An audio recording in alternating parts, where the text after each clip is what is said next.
You've talked a lot, Michael Eric Dyson, about the prisons of this country. We've heard a lot about what happened at Abu Ghraib, what's happening at Guantanamo, at Bagram.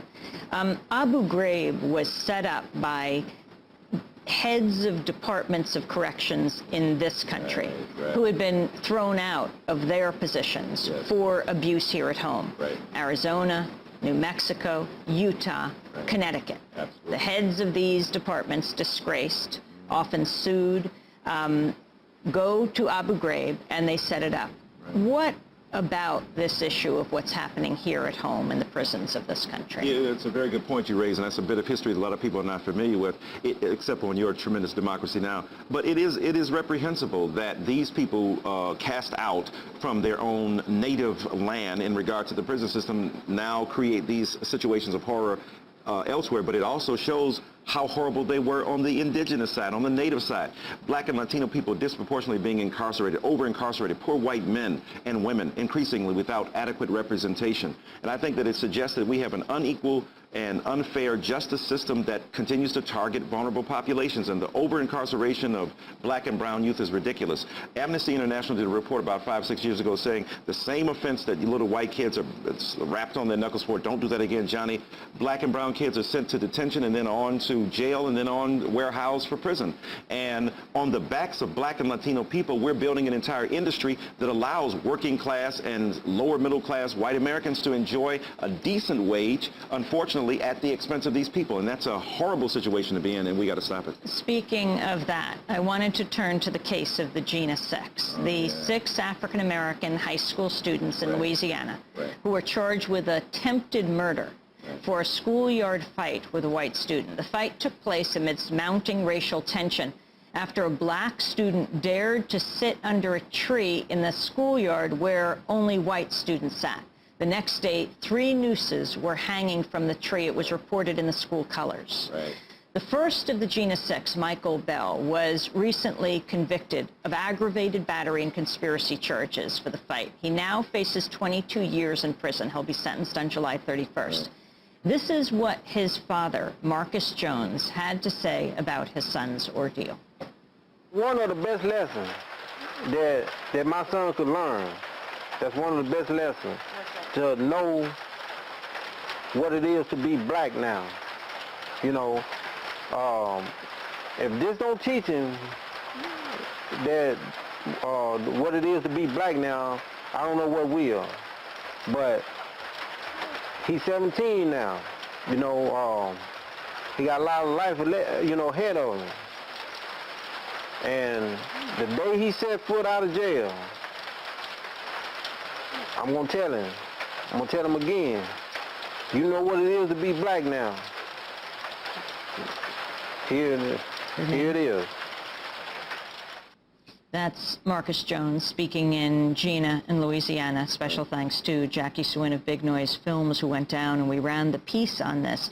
So his son Michael faces 22 years in prison. The other 5 face up to 100 years in prison each. This is just totally reprehensible. And it's even tragic to hear the comments of the father. I understand him as a black man in a place that is, you know, anachronistic. It's lost in time. It's as if the 60s and 70s never happened.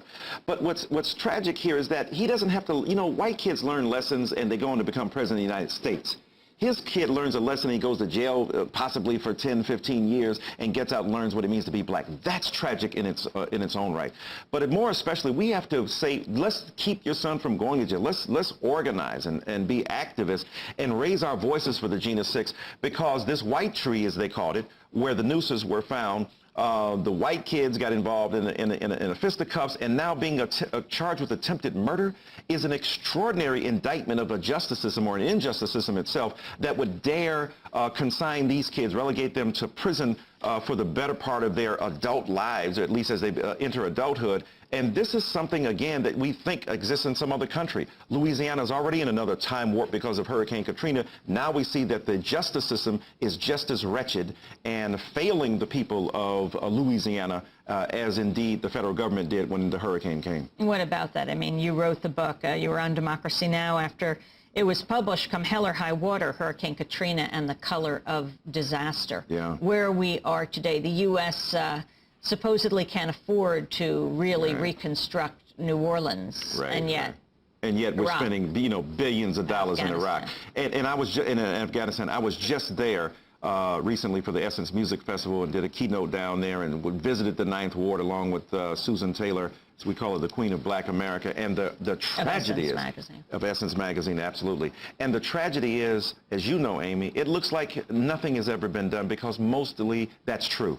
The Ninth Ward is suffering, Gentilly is suffering, the entire city, except for the business district, has been nearly unmolested by enlightenment or resource. And I think that that's a tragedy in America that people have to hear that nothing has been done. So we're organizing to go down there on 8/29, just like 9/11, 8/29, to say in the second anniversary, we will not take this. We're calling it a day of presence.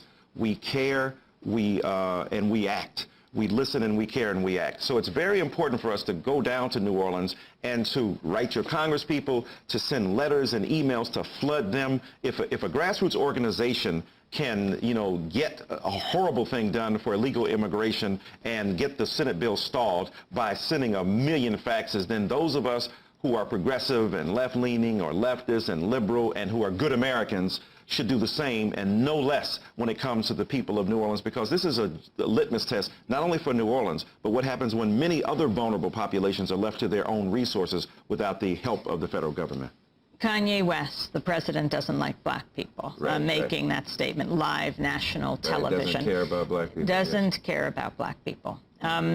Talk about hip-hop, how Hurricane Katrina affected it, how it talked, how hip-hop artists dealt with it. Right. Well, that's a great point. Lil Wayne, who's a New Orleans rapper, spoke out about it in a very powerful way against Mr. Bush. Kanye West made his statement. What did you think that day? I think it was absolutely accurate. I write about this in my book. Look, he didn't say hate black people. He said doesn't care. And how do you measure? He didn't mean personally. He said he's talking about George Bush, not individually. He doesn't have dinner with him. He's talking about George Bush, the face of the government. George Bush, the representative of the American way of life and democratic institutions. This man, as our representative, failed to show up until 5 days later. So he doesn't care. How do you measure care in political terms? The development and delivery of critical resources during a critical time to vulnerable populations. He obviously doesn't care institutionally about these people. Whether he likes us individually, of course, I'm sure that's the case, but the institutional effect of his disregard is what's devastating. Jay-Z made an incredible, I think, the best hip-hop song in response to Hurricane Katrina is called Minority Report on his latest album. Check that out. And when he talks about President Bush and the refusal to recognize and acknowledge the humanity of these people, Mos Def, Katrina Clapp made an incredible song. So hip-hop at its best responded to this lyrically. They gave their resources. David Banner from Mississippi, Kevin Powell, the activist who's part of the hip-hop generation, and many other hip-hop artists organized, especially around this issue, and it was quite admirable. And what effect does it have? Well, I think it at least raises the consciousness of people, number one. And one of the rappers said, look, we rap all about the bling and the diamonds, and we act like we're so rich. Well, then don't tell me anything about that. And if you can't show up down here during this crisis and help people, the question is, does it have a long-term effect? Well, most of us, have ADD, nationally speaking, right? So there's no drug to remedy that except a memory and a recall. We have to have dangerous memories to recall what happened there. Many people have moved on. They've forgotten. They've got Katrina fatigue and compassion fatigue, and they moved on. That's why we got to keep hammering this home. And the rappers, like many other entertainers and artists, have largely moved on, but we have to recall their attention, and we have to stage these dramatic public displays of empathy and political sympathy for those who are most vulnerable still.